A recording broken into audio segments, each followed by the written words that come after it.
Yo, what's up mga ka-riders? Meron naman tayong pag-uusapan sa video nito. Ito ang mga naked bike adventure na alam naman natin na sa panahon ngayon ng new generation ay talagang patuloy na umaangat ang mga technology, lalo na pagdating sa transportation. Namamagitan dito ang mga motorcycle na napaka-afford at talagang sporty gamitin. Pero syempre, pricey. So huwag na natin patagalin pa.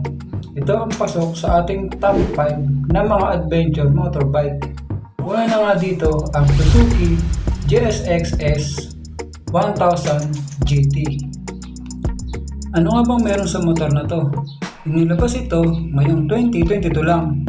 Ang engine nito ay naka 4-stroke, transverse, 4-cylinder, DOHC, 4 valves per cylinder at naka TSCC. Ang cubic centimeter nito ay 999cc. Sa bore stroke naman, ito ay may sukat na 73.4 by 59.0 mm. Naka-liquid cooled, fuel injected at naka-electronic throttle. Ang emission nito ay Euro 5. Meron itong maximum power na 150 horsepower, 111.8 kW at 11,000 RPM. Ang maximum torque naman ito ay 108 Nm at 9,200 RPM. Ang transmission nito ay 6-speed constant mesh. Sa frame naman, aluminum twin spar. Pagdating naman sa front suspension, ito ay inverted telescopic, coil spring, oil dump at sa front wheel travel, ito ay may sukat na 120 mm by 4.7 in. Ang front tire nito ay 120 by 70 by 17. Sa rear tire, 190 by 50 by 17. Sa rear suspension naman, ito ay naka single shock, coil spring, oil dump at sa rear wheel travel, may sukat itong 130 mm by 5.1 in. Sa front naman, ito ay naka double floating disc, Brembo monoblock, 4 piston calipers at may sukat itong 310 mm. Sa rear brakes, ito ay single disc, Nissan single piston caliper at naka same standard ABS. Ang wheelbase nito ay may sukat na 1,460 mm. Ang set heights 810 mm. Ground clearance 140 mm. Ang weight naman nito ay 226 kg at ang fuel capacity nito ay 19 liters at ang maximum range to empty ay 166 miles at meron itong top speed na 150 miles per hour. Pagdating naman sa panel board, ito ay naka fully digital at naka LED ang lahat ng lights nito. Pagdating naman sa price naman ito, nagkakahalaga ito ng 710,000 pesos. Punta naman tayo sa Honda NT 1100. Nilabas naman ito sa Europe nito lang din 2022. Ang engine displacement nito ay 1,084 cubic centimeter, naka-liquid cooled, 4-stroke, 8 valves, parallel twin, crank and unicam. Sa maximum power nito, meron itong 75 kW at 7,500 RPM. Ang maximum torque naman ito ay 104 Nm at 6,250 RPM. Sa frame type naman ay semi-double cradle steel and bolt-on aluminum subframe. Sa fuel tank capacity, meron itong 20 liters at ang gas consumption nito ay 20 km per liter. Meron itong ground clearance na 175 mm, sa set heights 850 mm, sa wheelbase 1,535 mm. Pagdating naman sa mga lights ay naka-LED na ito at sa panel board naka full digital din at TFT touch panel. Punta naman tayo sa wheels. Ang ABS system nito ay 2-channel. Sa brake front, meron itong radial mounted 4-piston brake caliper at may sukat na 310 mm floating double disc.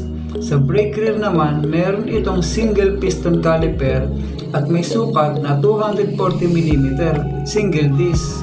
Sa suspension front, naka-inverted telescopic fork with dial style preload adjust, 150mm stroke. Sa suspension rear naman, ito ay naka-monoblock aluminum, swing arms at dial style preload adjuster, 150mm travel. Ang front tire ay may sukat na 120 by 70 by 17. Sa rear tires naman ay 180 by 55 by 17. Wheels front and rear ay multi-spoke cast aluminum at meron itong bigat na 238 kg at ang price naman ito ay 765,000 pesos. Punta naman tayo sa Kawasaki 1000 SX. Meron itong engine displacement na 1043cc, 4-stroke, inline 4, DOHC 16 valve at naka-liquid cool. Ang power nito ay 104 kW by 142 horsepower at meron itong 10,000 RPM. Ang maximum torque nito ay 111 Nm at 8,000 RPM. Sa fuel system, ito ay naka-DFI. Throttle bodies, sa transmission, ito ay merong 6-speed. Pagdating naman sa front, meron itong 41mm inverted cartridge fork with stepless compression and rebound damping adjustable spring. Sa brake, naka-dual 300mm pedal type rotors with radial mount 4-piston monoblock calipers at naka-ABS. Sa wheels, meron itong sukat na 120 by 70 by 17. Sa rear sight naman tayo, ito ay naka-horizontal black link, stepless rebound damping at adjustable spring. Sa brakes naman, meron itong single 250mm pedal type rotor with single piston caliper at naka-ABS din. Sa wheels naman, ang sukat nito ay 190 by 50 by 17. Pagdating naman sa panel board, lights at electrical, ito ay naka-LED headlight and tail lights. Sa panel board, ito ay naka-fully digital din. Sa dimension, meron itong haba na 2,115mm. Sa lapad, 740mm. Ang height nito ay 1,145mm. Ang wheelbase, 1,410mm. Ang gas consumption naman ito ay 49 miles per liter. Sa fuel tank, meron itong 19 liters at meron itong top speed na 165 miles per hour.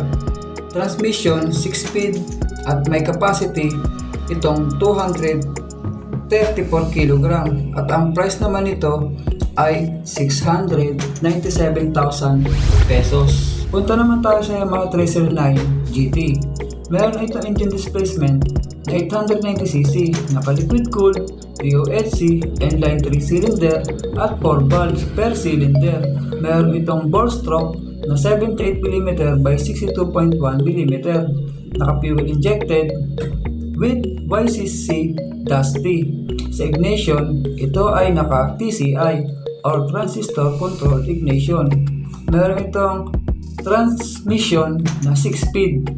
Pagdating naman sa lights, ito ay naka-LED headlights. Ang taillights nito ay LED din. Sa panel board, naka-fully digital din.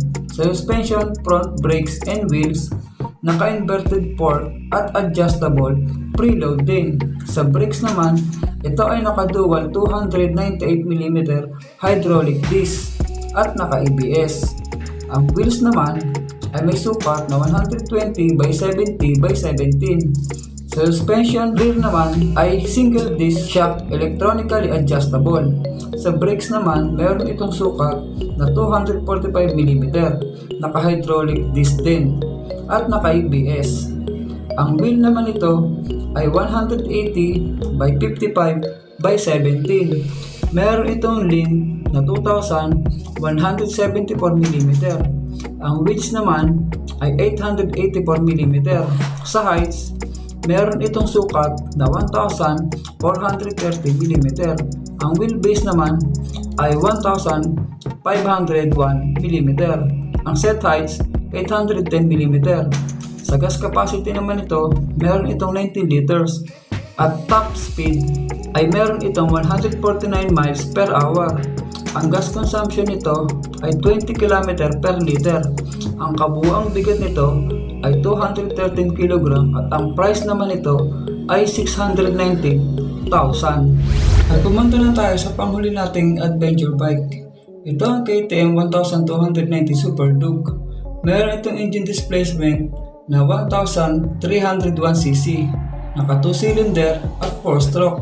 Ang 4 stroke nito ay 108 by 71 mm. Sa power, meron itong 132 kW by 180 horsepower at 9,500 RPM. Sa torque naman, meron itong 140 Newton of torque at 8,000 RPM. Sa transmission, naka 6 gear. At sa fuel system naman, naka throttle bodies na 56mm, naka liquid cooled at fuel injected. Pagdating naman sa mga lights, naka LED headlights at tail lights na rin ito. Sa panel board naman, same ito sa mga nauna nating tinalakay na fully digital din. Sa front suspension, brakes and wheels, naka Apex Pro 7548 close cartridge. Port ito at rebound adjustable. Sa front brakes, 2 Brembo monoblock 4 piston caliper at may sukat itong 320mm at naka ABS. Ang wheel size naman ito ay meron itong sukat na 120 by 70 by 17. Sa rear suspension naman, ito ay naka Apex Pro 7746. Sa rear brakes, ito ay naka Brembo 2 piston na may sukat na 240mm. Sa wheels, meron itong size na 200 by 55 by 17. Sa silencer, naka-acropobic slip-on line na ito. Ang wheelbase nito ay may sukat na 1,492mm. Ang ground clearance nito ay 106mm. Set height 837mm. Tank capacity 16 liters. At ang buong bigat nito ay 228 kg. At ang top speed naman nito ay 289 km per hour. Ang price naman ito ay ng Super Duke ay 1.2 million. So ayun, hanggang dito na lang ang ating vlog at muli maraming salamat sa panonood. Babush!